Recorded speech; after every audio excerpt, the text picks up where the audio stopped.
Select Committee will come to order, and good morning, everyone.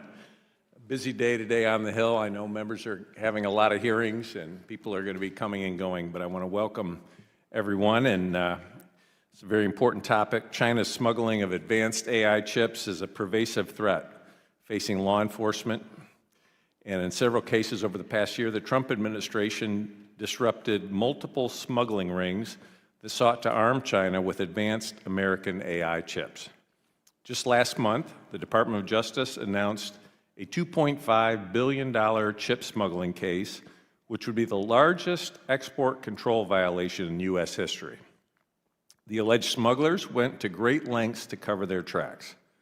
One of them was Supermicro co-founder Wally Liu.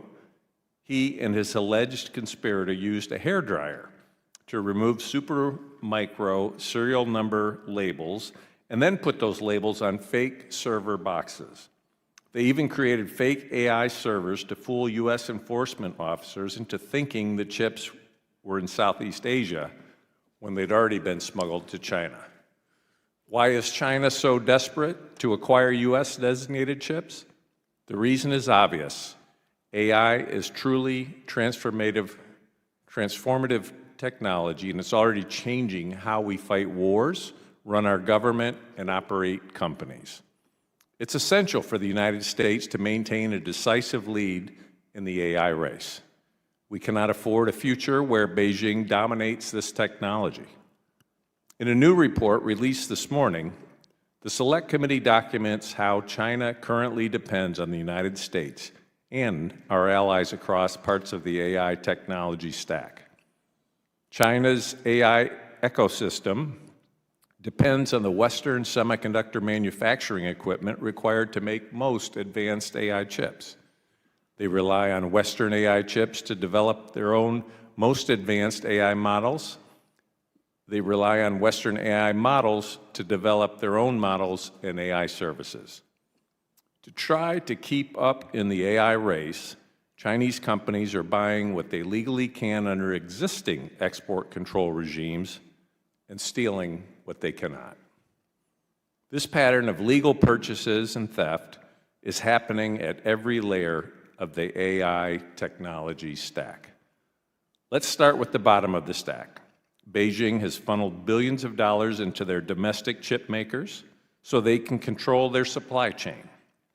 Yet at the same time, Chinese chip makers continue to rely on U.S. and allied semiconductor manufacturing tools to make their chips.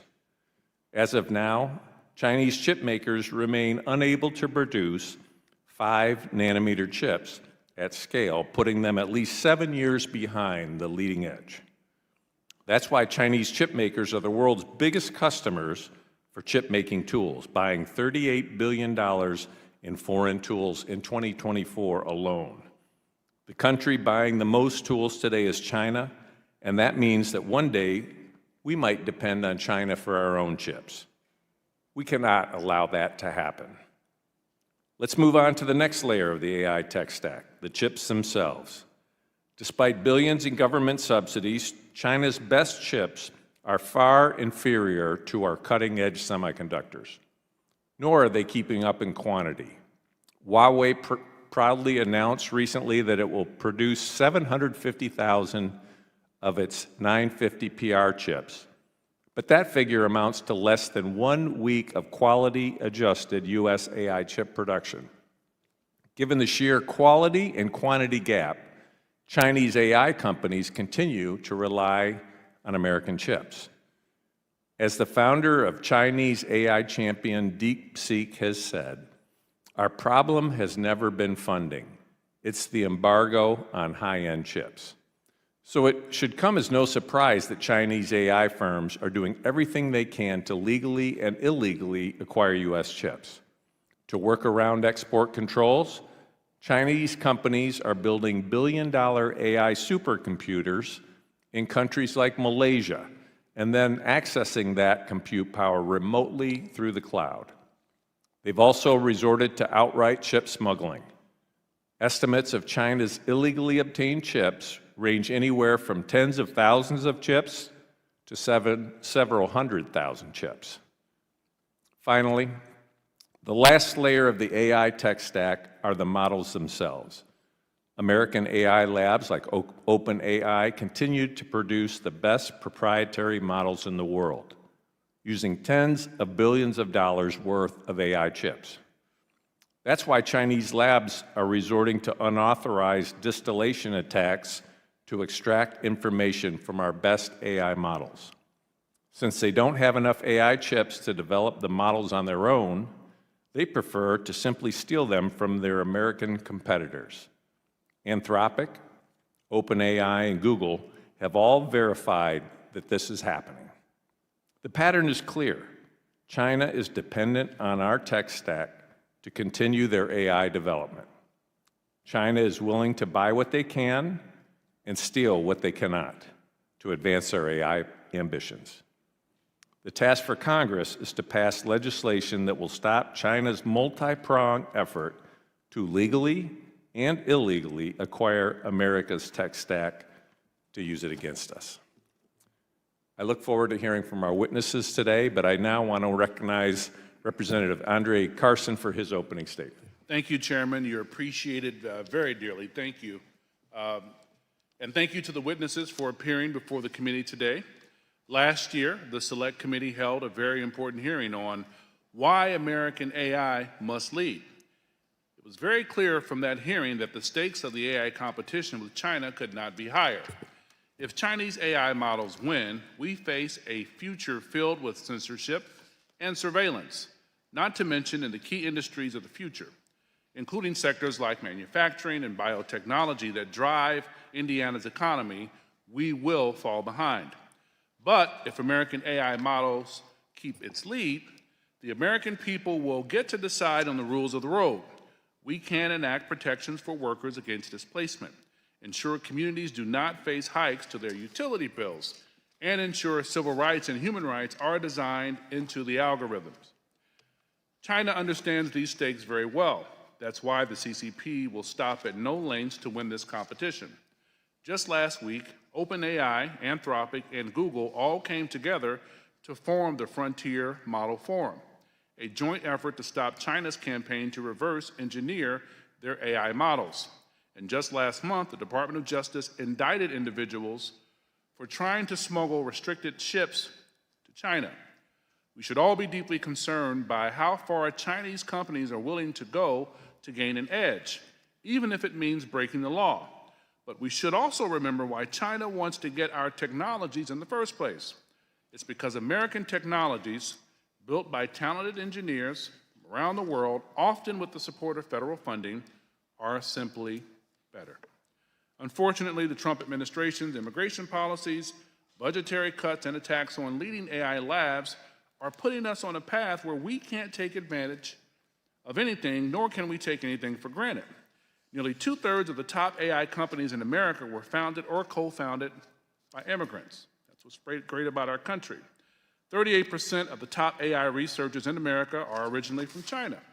Anyone who hears those statistics and uses common sense knows we need those immigrants. We should welcome them and reject wholeheartedly any form of xenophobia.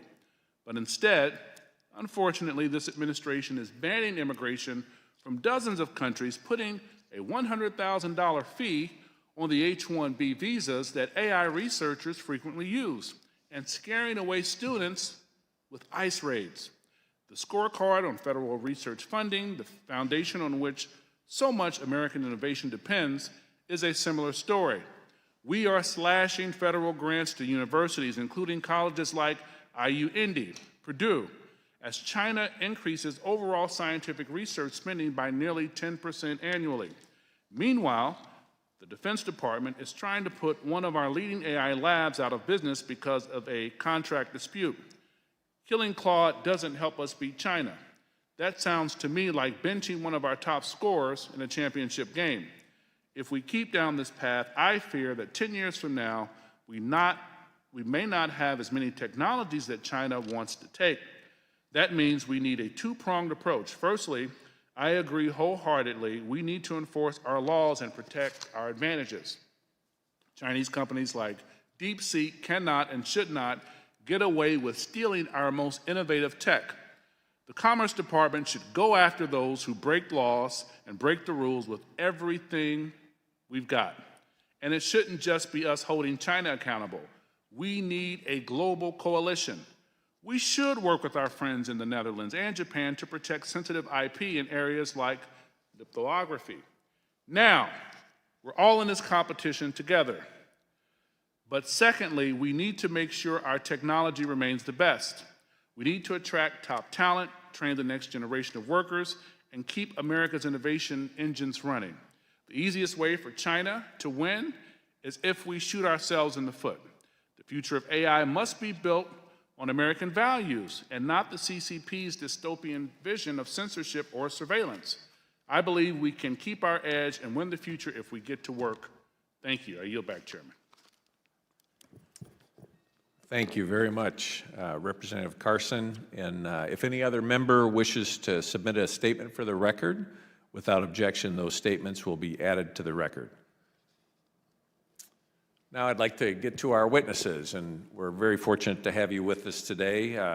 Mr. Dmitry Alperovich is the co-founder and chairman of Silverado Policy Accelerator and co-founder and former CTO of CrowdStrike, one of the world's largest cybersecurity firms. Mr. Alperovich has served as a special advisor to the Department of Defense and served on the Department of Homeland Security Advisory Council and the Cybersecurity and Infrastructure Security Agency's Cyber Safety Review Board. Mr. Yusuf Mahmoud is currently serving as Director of AI and Emerging Technology at the America First Policy Institute. Prior to joining AFPI, Mr. Mahmoud worked part-time during law school at Rand, where he focused on energy deregulation for U.S. AI leadership. At AFPI, Mr. Mahmoud's research has covered U.S. CCP AI competition, including accelerating the U.S. AI data center build-out, building federal government capacity to counter distillation, and forthcoming research on securing U.S. AI companies from CCP espionage. Dr. Kyle Chan is a fellow in the John Thornton China Center at Brookings Institution. His research focuses on China's technology development and industrial policy across a wide range of sectors, including AI, robotics, semiconductors, electric vehicles, and batteries. Dr. Chan has testified as an expert on China's industrial policy before the U.S.-China Economic and Security Review Commission, and he has a PhD in sociology from Princeton University. And with that, I want to welcome all of our witnesses. And beginning here this morning, let's start with you, Mr. Alperovich. You're now recognized for your opening remarks. Thank you, Chairman Molinar, Congressman Carson, and distinguished members of the committee. Thank you for the opportunity to testify today on how China is acquiring, through both legal and illicit channels, advanced U.S. artificial intelligence technology. We are in a race, and the stakes could not be higher. Artificial intelligence will transform every industry, every battlefield, and every government, and whoever fields the best models running on the best infrastructure will likely win not just the AI race, but the 21st century. The single most important input to winning is compute, the processing power used to train and run AI models. Let me say that plainly, because it is a finding that should anchor everything that Congress and this committee do on AI policy. The binding constraint in this competition is not talent, it is not data, and it is not cash. Both the United States and China have talented researchers and financial resources. And we have learned that frontier models trained on generic data routinely outperform smaller models trained on more specialized inputs. It all comes down to compute. At its core, compute is based on chips, how many a country has, how powerful they are, and how well they work together. The exponential scaling of that chip power is what has driven virtually every meaningful improvement in AI over the last decade. This is not a secret, and China understands it as clearly as we do. DeepSeek founder said it succinctly, "Our problem has never been funding, it is the embargo on high-end chips," quote. Because they cannot access the best technology, DeepSeek needs, he says, twice the computing power to achieve the same results as the international competitors. But if any doubt remains about how seriously China takes this, the lengths to which it is willing to go to acquire compute should settle that question. In the last several months, the Department of Justice has unsealed indictments involving billions of dollars in illicitly exported NVIDIA chips routed through Southeast Asia. The stakes of that gap could not be higher. There is a moment coming in AI development, a threshold of what is called recursive self-improvement, when AI systems begin to meaningfully accelerate their own advancements. The country that crosses that threshold first will enjoy a compounding advantage that may never be closed. The good news is that we have a choke point, and export controls have prevented China from closing the compute gap. But we're not fully exploiting it, and in some cases, we're actively undermining it. To ensure the United States remains ahead and China cannot catch up, my recommendations condense into two overarching imperatives. Don't arm the enemy, and don't create another Strait of Hormuz. To ensure that we do not arm the enemy, we need to first hold the line on export controls and close the loopholes. Providing China with cutting-edge AI chips is the modern equivalent of selling rockets to the Soviets during the moon race. No one in 1962 would have seriously entertained licensing our best rocket technology, or even our second best, to Moscow just for business returns, or for the ridiculous notion that it would get Soviets, quote, addicted to our space tech stack. The strategic stakes today are just as clear and arguably even higher. We should be no more willing to hand China the tools it needs to beat us in this race than we were to hand them to the Soviets in the last one. There should be no licenses granted for advanced AI chips to China, period. To that end, the AI Overwatch Act offers a sound framework: mandatory congressional notification before any such export is approved, verifiable safeguards preventing military end use, and a guarantee that chip exports do not come at the expense of domestic availability. Second, stop supplying China with the equipment to build its own chips. Export controls and finished chips mean little if the US, Netherlands, and Japan continue selling China the semiconductor manufacturing equipment to eventually produce them domestically. The Match Act is a strong step forward, and I'm glad to support it. Third, strengthen protection against AI model distillation attacks that enable theft from leading US AI frontier models. Fourth, establish Know Your Customer KYC rules for cloud companies to ensure that Chinese models do not get trained using chips outside of China. Finally, we need to ensure we do not create a semiconductor Strait of Hormuz, a choke point where a strategic adversary can disrupt global supply and constrain US policy choices. The United States must address a longer-term strategic risk: China's drive to dominate foundational or so-called legacy chip markets. While the United States and allies lead on advanced chips, China is pursuing foundational chip dominance through the same state-backed non-market policies it has deployed in steel, solar, and electric vehicles. Following these recommendations can ensure the United States keeps its lead in the most consequential technological race of our time. Thank you, and I look forward to your questions. Thank you very much. And now, Mr. Mahmoud, you may proceed. Thank you, Chairman Molinar, Ranking Member, and members of the committee. I'm Yusuf Mahmoud, the Director of AI and Emerging Technology Policy at the America First Policy Institute. It's an honor to speak to this committee about the CCP's campaign to steal and sabotage American AI technology. Today, I want to discuss a stark and urgent reality. We are not prepared to secure our AI systems. If we decided tomorrow that it was a top national security priority to prevent the CCP from stealing our most capable AI software, we would face extraordinary challenges. We're starting from a vulnerable position. The CCP seeks full AI domination by 2030, and it lacks the capital and talent to win fairly, so it steals. These aren't theoretical harms. Right now, Chinese AI developed from stolen American technology is helping Iran target American warfighters. Let me walk through 4 ways that we are vulnerable to CCP theft, especially on the software side. First, distillation attacks.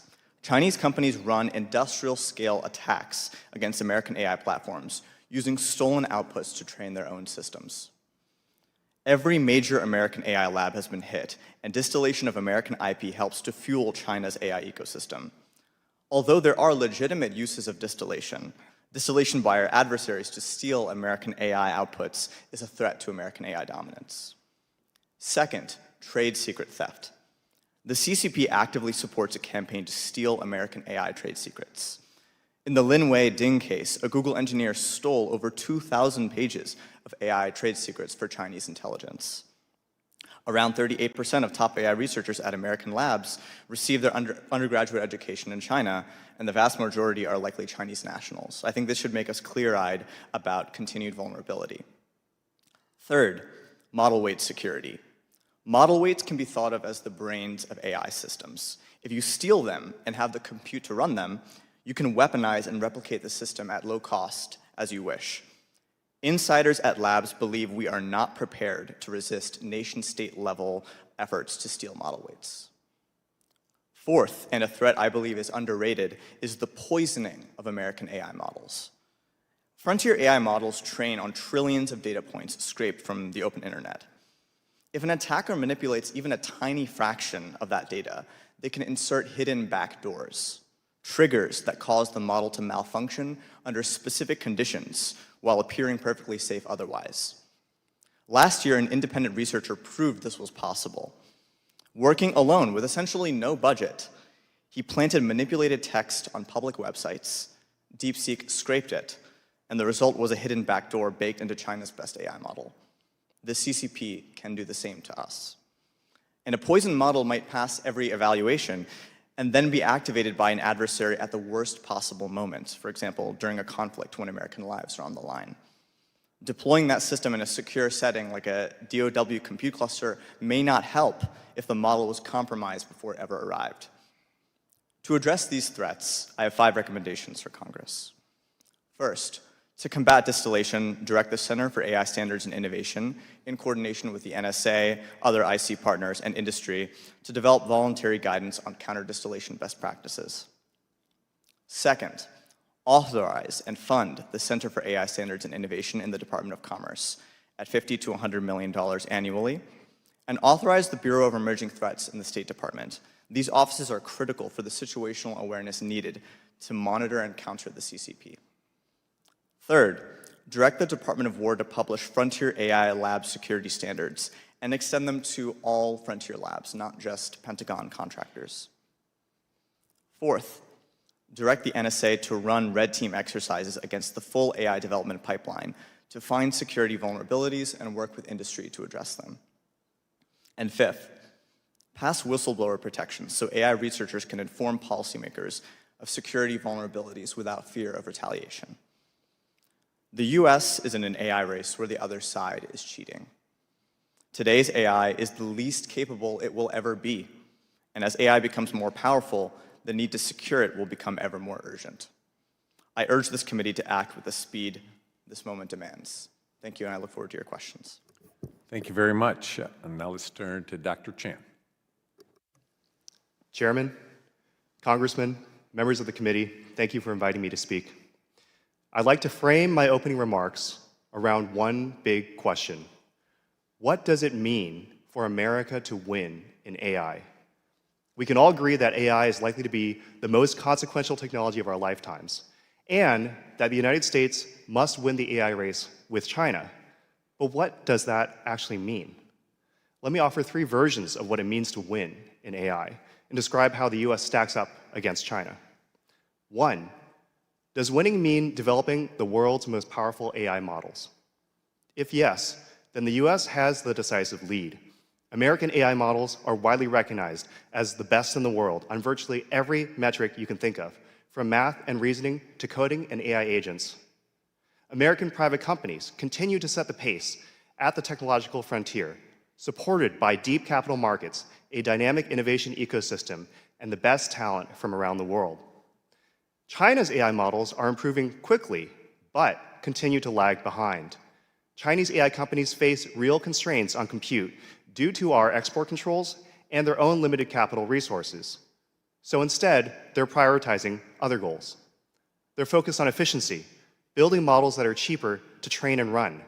They're focused on adoption, using an open source strategy to win users around the world. And they're focused on integration with other platforms and services. On sheer performance, I would expect the gap between our models and theirs to persist or even widen over time. But model performance is not everything. 2, does winning mean having the strongest AI stack? America leads in several critical layers: frontier models, advanced semiconductors, and compute infrastructure. But on energy, China is ahead. In the past 4 years alone, China built the equivalent of the entire US power grid. Energy is one of our biggest bottlenecks, and we must find ways to add capacity while keeping a lid on energy bills for our local communities. In general, China is pursuing a full-stack approach to accelerating their AI development, from chips and compute to models and applications. They're focused on not just the best models, but on deployment and diffusion. They want to use AI to turbocharge a wide range of sectors, from manufacturing and research to education and healthcare, as well as, of course, their military. They're placing a special emphasis on physical applications of AI, including humanoid robots, autonomous vehicles, and industrial automation. In particular, a large part of their industrial policy efforts are aimed at semiconductors, which they've kicked into high gear in the face of our export controls and other measures. China is now racing to build a resilient domestic semiconductor industry across the entire supply chain. Photoresist, etching and deposition tools, chip design software, memory, packaging, and even advanced lithography machines. Export controls are not a panacea, but they have bought us some time. The question is how we use this time effectively. 3, does winning mean making sure that AI benefits the American economy and the American people? This may be the most important definition of winning, and the one we focus on the least. Technological leadership does not automatically translate into broad-based social and economic gains. Having the biggest and baddest models alone won't cut it. The real test will be whether we can leverage AI to make our economy more productive, our workers better off, and our communities more vibrant. This also means managing the disruptions caused by such a transformative and new technology. When many Americans hear about AI, they feel worried. Worried about jobs, worried about energy costs, worried about their children's futures. We cannot just focus on the upsides while leaving these real concerns unaddressed. So when I think about what it means for America to win in AI, I think about all 3 definitions. We need the best AI models. We need the strongest AI stack, which includes energy. And we need to make sure AI benefits ordinary Americans while addressing the disruptions it may cause.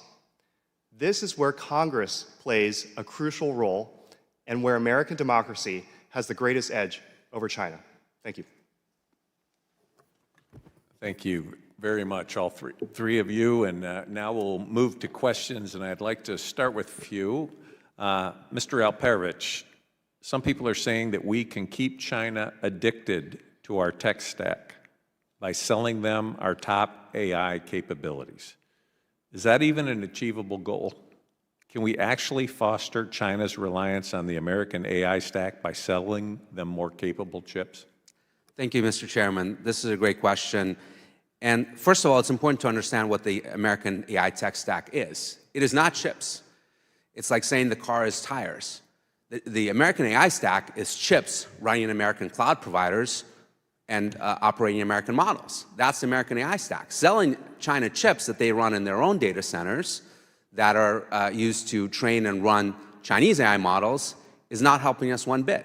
And chips themselves are not cocaine. They're not addictive. In fact, if you look today at all of the major AI models, whether it's Google's, Anthropic's, or OpenAI's, they're all trained on a variety of different chips, Google's TPUs, Amazon's Trainiums, and NVIDIA chips. And in fact, I was told by one of the leading labs that it took them just less than a dozen engineers in a couple of months to move off NVIDIA's architecture and add other chips to the mix of the training infrastructure that they run. So the idea that by selling advanced chips to China, we would keep them addicted is contradicted by historical evidence. If it takes this little effort today for our own labs to move off this infrastructure, why would it take China any more effort? Thank you. And Dr. Chan, you have mentioned that you believe that export controls have meaningfully slowed China's AI development in the near term, while also noting that they've spurred China's domestic semiconductor efforts in ways that would ultimately reduce our leverage in the long term. How do you reconcile those two findings, and what recommendations do you have in that area? So I think this is really key when we talk about the effects of export controls, that they are not a be-all, end-all solution to winning the AI race. They can slow China down in the near term, and we have talked about, and you guys have talked about, how Chinese AI developers need better chips and they're compute constrained. So this is slowing them down today. The issue is, as Mr. Alperovich has noted, there's a broader AI stack, and China is trying to develop a more robust semiconductor industry in response to some of our actions. So I do think that we have to consider the net effects, and we have to think about this as a important but temporary and partial measure that we need to complement with a whole host of other policies rules. Thank you. Thank you. And Mr. Mahmoud, right now, Chinese companies' distillation of models may violate the terms of service of American AI labs without clearly violating U.S. law. Should the Bureau of Industry and Security make certain types of adversarial distillation illegal? And what can the federal government do to deter adversarial distillation? And you mentioned some of that in your opening remarks, but if you could continue to elaborate. Thank you for the question, Chairman Molinar. I think the answer is yes. The federal government has a lot that it can do. In part, the intelligence community has a massive ability to collect threat intelligence and determine where the actors are that are engaging in distillation attacks. I think it's worth noting that over the past few years, distillation attacks have changed in their strategies in response to counter-distillation efforts by the top AI labs. So whereas before, when there were fewer counter-distillation efforts, there would be a small number of accounts prompting the models many hundreds of thousands of times. Now, there are thousands of small accounts that are prompting the models a very small number of times. And that's because they are actively trying to avoid getting caught doing distillation attacks. So I think that intelligence community monitoring and collection can help significantly. I also think that Congress can direct the Center for AI Standards and Innovation to create voluntary guidance for AI companies in best practices in counter-distillation. And they can do so working with the IC and working with industry to create those best practices. And I think even the ability for companies to share intelligence with one another is very valuable. And I think having the federal government take that initial position would be very useful. Thank you very much. Representative Carson. Thank you, Chairman. We all know that AI competition is either make or break, and the stakes couldn't be higher. Last week, Anthropic released a new model known as Mythos.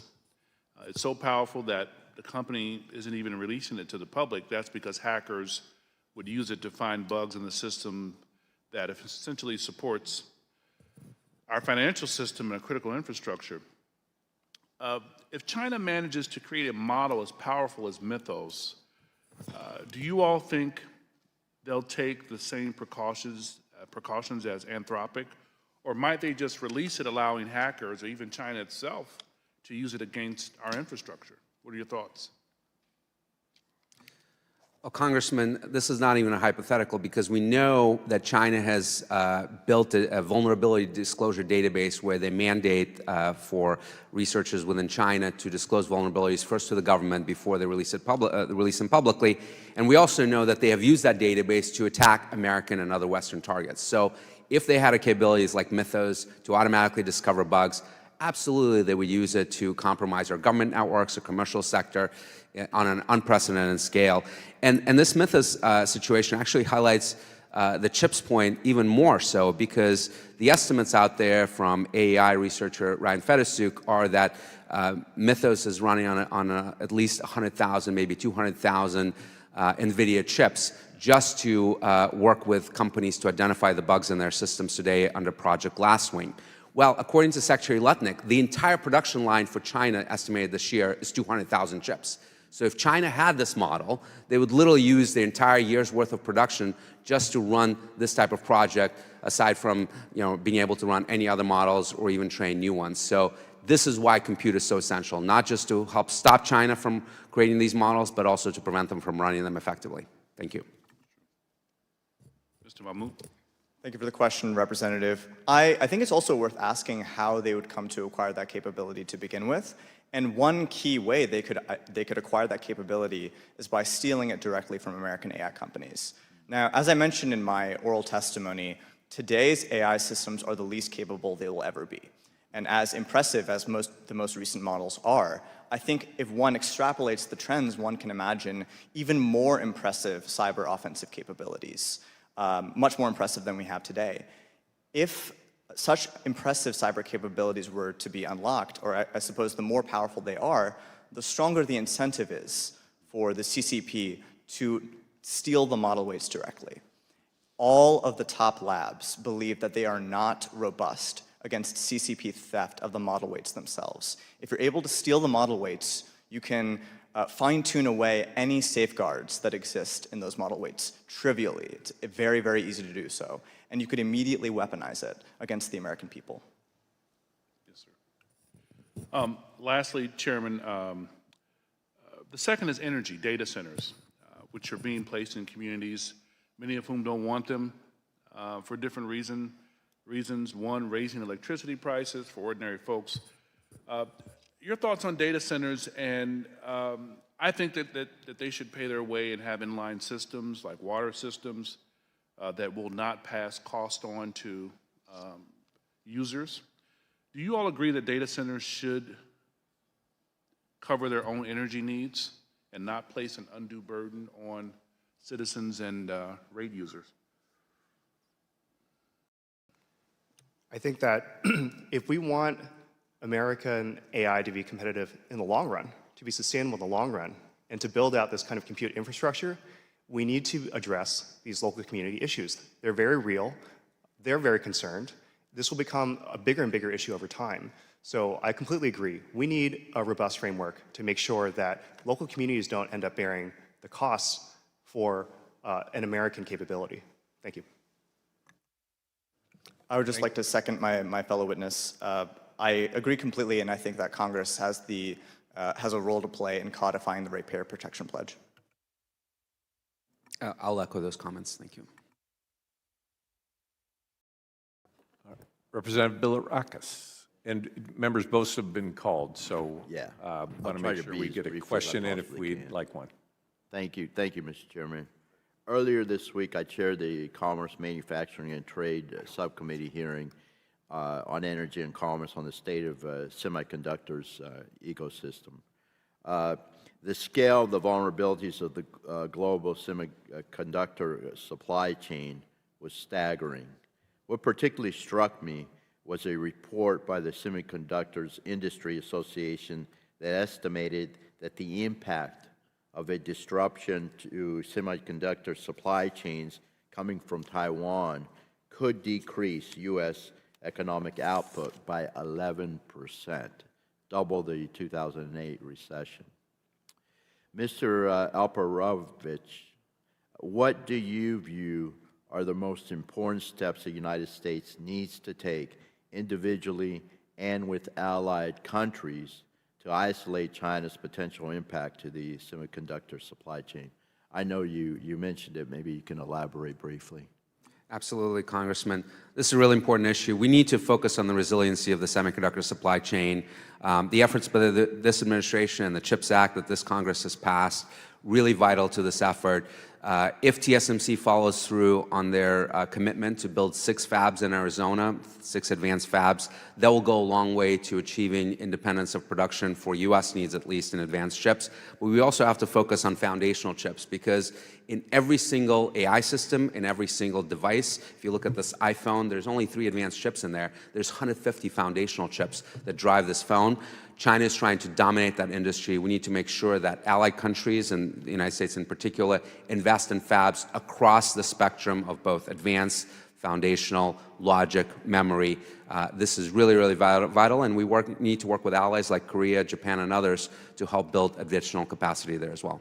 Thank you. Agreed. To win the race against China, American AI companies need to succeed at home and abroad. However, we've seen a large foreign trading partners, especially the EU, enact sweeping new AI data regulations that could be used to target U.S. companies. Mr. Mahmoud, how can we address new and emerging digital trade barriers to ensure American AI companies can outcompete their Chinese competitors on an even playing field? Thank you for the question, Representative.